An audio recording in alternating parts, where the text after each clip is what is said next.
स्वागत है आप सभी का हमारे YouTube चैनल पे। अभी हम बात करने जा रहे हैं विशेष गहन पुनरीक्षण 2025। अभी जितने भी BLO हैं वो सारे मतदाता के घर घर जाकर उनका जो है वो इनुमरेशन फॉर्म दे रहे हैं और उनका जो है वो व्यक्तिगत जानकारी ले करके और BLO ऐप के माध्यम से जो है वो उसका डिजिटाइजेशन किया जा रहा है। और ये कार्ड जो है वो लगभग आखिरी दौर में जो है वो चला गया है, लगभग पूर्ण होने की कगार पर आ चुकी है। इसी दौरान जो है वो इलेक्शन कमीशन की तरफ से एक नया अपडेट आया है कि आपने जितने भी मतदाता का सत्यापन किया, सत्यापन के दौरान उन्होंने जिस भी तरह का जो है वो दस्तावेज आपको उपलब्ध कराया, वो दस्तावेज जो है वो उसका जो है वो एक फॉर्म जो है वो सारे BLO को दिया जा रहा है। उसमें मतदाता का क्रम संख्या, मतदाता का नाम, मतदाता का लिंग, आयु, संबंध, संबंधी का नाम और इपिक नंबर और जो है वो पूरे दस्तावेज का जो है वो विवरण है इसमें कि मतदाता ने सत्यापन के दौरान किस तरह का दस्तावेज जो है वो BLO को प्रस्तुत किया। वो इसमें जो है वो आपको कोडिंग यानी कि संकेतक दिया हुआ है, उससे जो है वो आपको फिल करना है और फिल करने के बाद जो है वो आप इसे जो है वो संबंधित जो है वो कार्यालय है, प्रखंड कार्यालय, वहाँ पे जो है वो आप जमा करेंगे। तो हम थोड़ा सा नज़र डाल लेते हैं इधर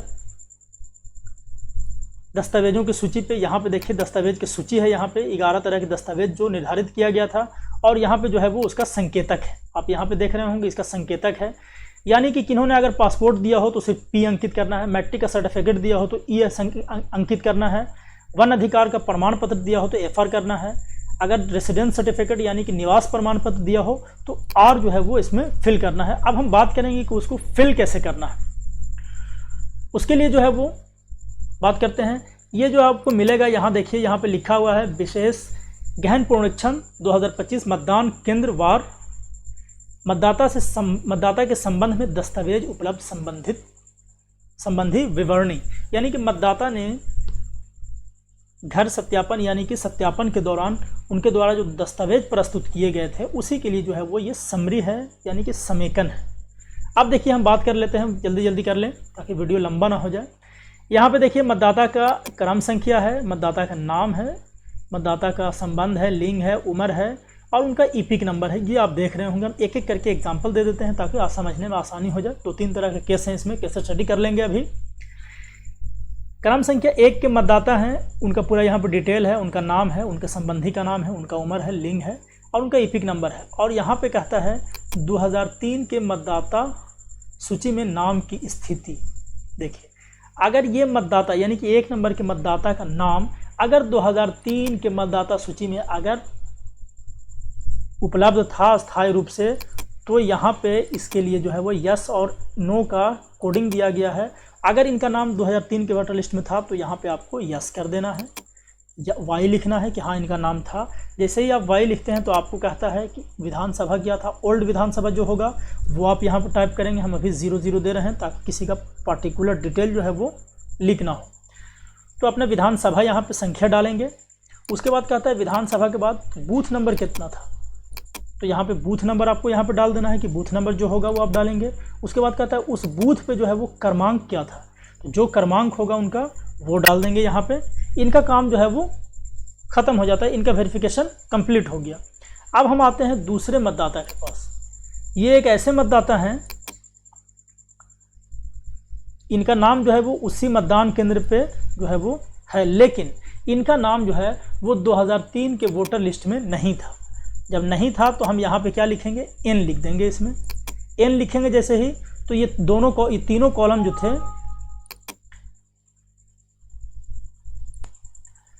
दूसरे मतदाता जो है वो इनका नाम जो है वो 2003 के वोटर लिस्ट में नाम नहीं था, तो उसके लिए जो है वो हम यहाँ पे लिखेंगे, इनके कॉलम के सामने लिखेंगे हम N। जैसे ही हम N लिखेंगे तो ये जो है वो तीनों कॉलम में कुछ भी नहीं भरना है ये, क्योंकि अब ये ख़त्म हो गया, कुछ नहीं रहेगा, इसको खाली छोड़ देंगे यहाँ से, इसमें कुछ नहीं डालना है, ये खाली हो गया। लेकिन कहता है कि अगर इनका नाम 2003 में नहीं था तो उसके बाद इन्होंने क्या दिया, तो अब कहता है निर्धारित 11 दस्तावेजों में से निर्वाचक के पास उपलब्ध दस्तावेजों की स्थिति। अगर जो 11 ठो यहाँ पे जो दिया हुआ है ये 11 दस्तावेज हैं, क्या निर्वाचक के पास है, तो आप लिखेंगे। अगर इन 11 में से कुछ भी उन्होंने प्रस्तुत किया होगा तो आप फिर यहाँ पे लिखेंगे यस, यहाँ लिखेंगे यस, हाँ इन्होंने दिया। तो अब कहता है दस्तावेज के प्रकार के अनुसार संकेतक। अब इन्होंने क्या दिया, तो अगर ये मैट्रिक का सर्टिफिकेट अगर देते हैं तो इनके यहाँ पे अब लिखना क्या है, यहाँ पे मैट्रिक का सर्टिफिकेट देते हैं तो इसमें सिर्फ ई लिख देना है, ऐसे एजुकेशन सर्टिफिकेट है ना, ई से इसको डिनोट करना है। देखिए यहाँ लिखेंगे वाई है और उसके बाद जो है वो यहाँ हम लोग लिखेंगे ई है ना, यानी कि इन्होंने मैट्रिक का दस्तावेज दिया।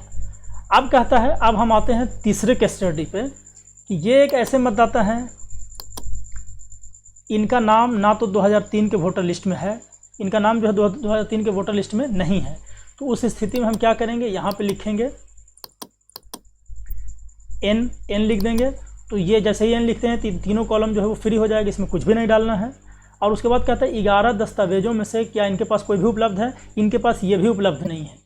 तो यहाँ भी हम इनका क्या लिखेंगे, यहाँ भी हम लिखेंगे एन, इसमें इनके पास भी नहीं है, एन लिख देंगे। कहता है दस्तावेज के प्रकार,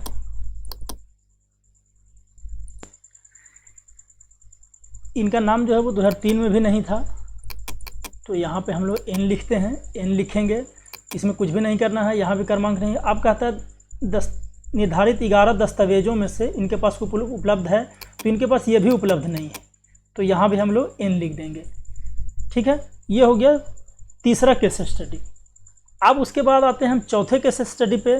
तो इनका नाम जो है वो यहाँ पे जो है वो इनका भी नाम जो है वो 2003 के वोटर लिस्ट में नहीं है, और कहता है कि इनके पास जो है वो 11 दस्तावेजों की सूची में जो नाम है उसमें भी इनके पास कोई दस्तावेज नहीं है, लेकिन इसके अतिरिक्त इन्होंने जो है वो बैंक का जो है वो पासबुक दिया था। तो यहाँ पे हम लोग लिखना पड़ेगा पासबुक यहाँ पे लिख देंगे। तो ये 3 तरह के जो है वो केस स्टडी है। और फिर कहता है कि ऐसे मतदाता चौथे या 5वें केस स्टडी में आते हैं कि इनका नाम 2003 में भी नहीं था, इनके पास 11 दस्तावेज जो निर्धारित किया गया है इलेक्शन कमीशन के द्वारा वो भी इनके पास नहीं है, और 11 के अतिरिक्त इनके पास भी कोई डॉक्यूमेंट नहीं है। तो उस स्थिति में जो है वो यहाँ पे क्या लिखेंगे, ऐसे निर्वाचक जिन्होंने कोई दस्तावेज उपलब्ध नहीं कराया।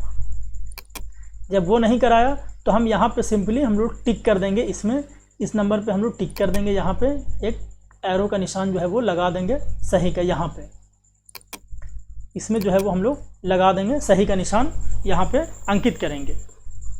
उसके बाद जो है वो 5वें के बाद 6ठे 7वें 8वें तरह के जो केस स्टडी है उसमें ये कहता है कि कुछ ऐसे मतदाता हैं, मान लेते हैं कि ये 8वें नंबर के मतदाता हैं, यहाँ से ये आप देख रहे होंगे 8वें नंबर के मतदाता हैं।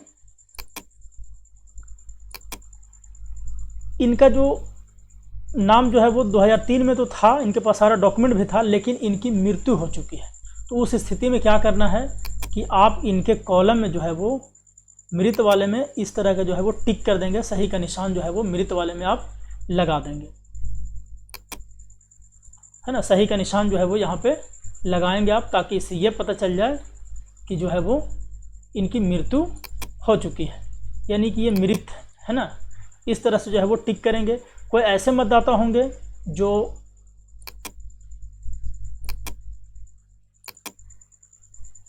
जिनका नाम जो है वो दोहरी प्रविष्टि में होगा, तो यहाँ पे आप दोहरी प्रविष्टि जो है वो अंकित करेंगे। कुछ मतदाता ऐसे होंगे जो स्थान परिवर्तन करके चले होंगे, तो उसमें जो है वो आप स्थान परिवर्तन में सही का निशान करेंगे। और कुछ मतदाता ऐसे होंगे जिनको ट्रेस करना मुश्किल, अनट्रेसेबल है, यानी कि अन्न में आते हैं, तो यहाँ पे आप लिख देंगे।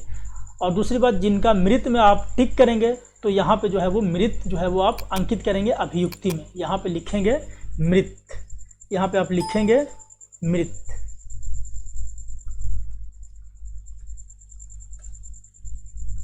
यहाँ पे आप मृत लिख देंगे। अगर किन्हीं का दोहरी प्रविष्टि होगा तो आप यहाँ पे दोहरी प्रविष्टि लिख देंगे, किन्हीं का जो है वो अन्न होगा तो अन्न लिख देंगे, है ना। किसी का स्थानांतरित होगा तो स्थानांतरित यहाँ पे आप पेन से लिख देंगे। तो इस तरह का जो है वो कार्ड जो है वो बस 1-2 दिन में जो है वो आपको ये प्रपत्र मिल जाएगा। इस तरह से जो है वो भर करके और आपको जो है वो संबंधित कार्यालय को जो है वो जमा करना होगा। तो इस वीडियो में इतना ही। एक छोटा सा रिक्वेस्ट है कि आप हमारे चैनल पर अगर नए हैं तो चैनल को सब्सक्राइब अवश्य कर लें। धन्यवाद।